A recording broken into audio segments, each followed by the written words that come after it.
Okay, I'm Alex Raikes, Assistant Director of SARI, but I'm VOSCA Rep for the Safer Bristol Community Safety Partnership of Bristol, and I'm reporting back on Tuesday the 20th of July, Community Safety Joint Coordinating Group meeting. Points we covered were a briefing on latest government policy, the new government's policy around community safety partnerships. They looked at preparing for the planned reductions in budgets and cuts, and a couple of new proposals were considered. We had a performance update, a finance update, recommendations on evaluations of projects, and we quickly looked at the terms of reference that have been recently amended for the group.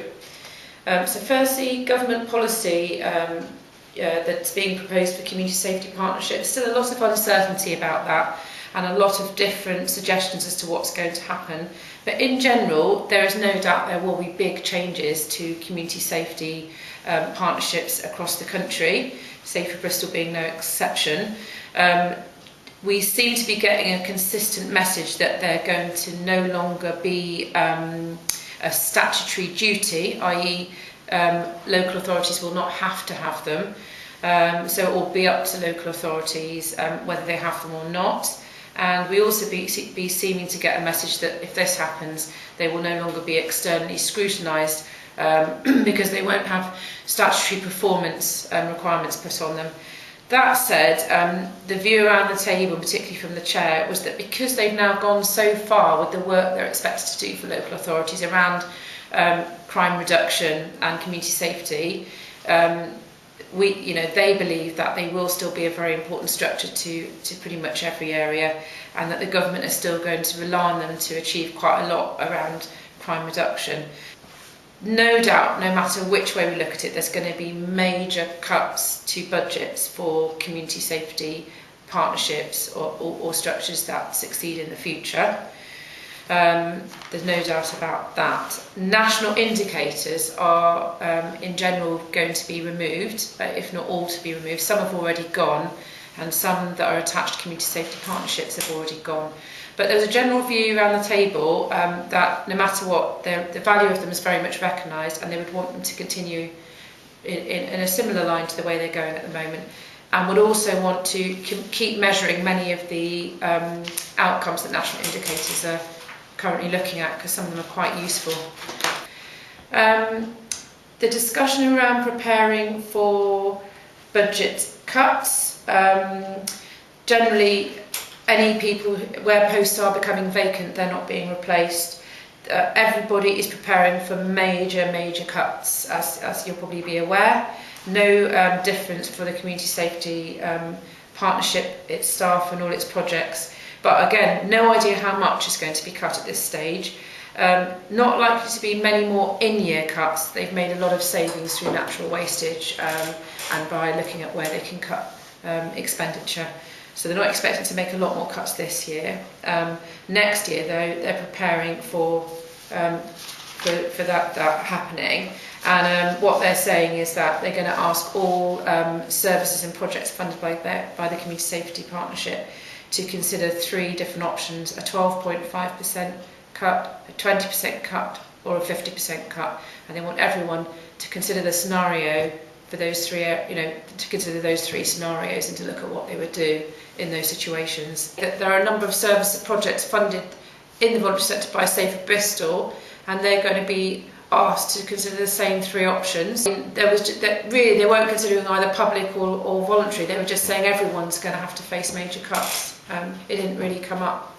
I mean, I did raise that the voluntary sector are likely to be hit the hardest, and they need to quality impact assess the cuts they make to the voluntary and community sector and to the services they're currently looking to cut, and they need to make sure it doesn't differentially impact on certain groups that are perhaps less popular in what they're trying to do. The other thing that was raised there, which was kind of a bit of an aside but still quite important, was the fact that certain surveys are going to go, and there's going to be a huge change in surveys of public perception. Census, for example, is due to be folded after 2011, which is massive. And then the Tell Us survey is already gone. the place survey's been put on hold while they make a decision about it, and they just said it's likely that the quality of life survey will continue. But the basic command unit funding, which is the funding that comes locally to the Safer Bristol partnership and to other community safety partnerships, that is basically for the police work. Already that was expected to have gone this year, and it didn't, and that's quite a pleasant surprise. But they're saying almost definitely that won't be coming in next year, and that is 50% of their available funding. So if that goes, again, a mammoth hit on the sort of expenditure they're going to have to hand for community safety work. The area-based grant, again, also going to take another hit. Don't know how much, but expecting 15-20% cut there. And a lot, again, that's going to really hit grant funding. There's a lot of talk around how can we all come together to match fund or try and do the same activities for less and with less. There's a lot to talk about that.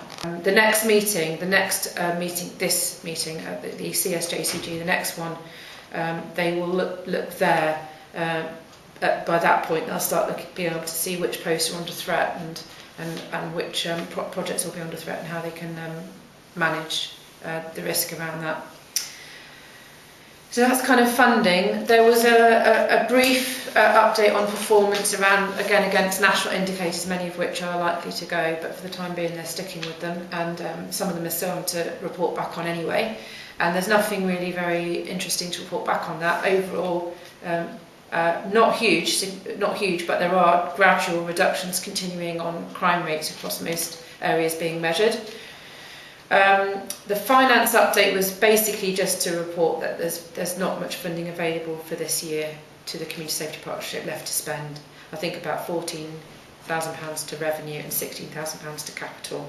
Nothing can be carried over, but obviously that's not much funding to be holding in the pot for the activities for the rest of the year. Two project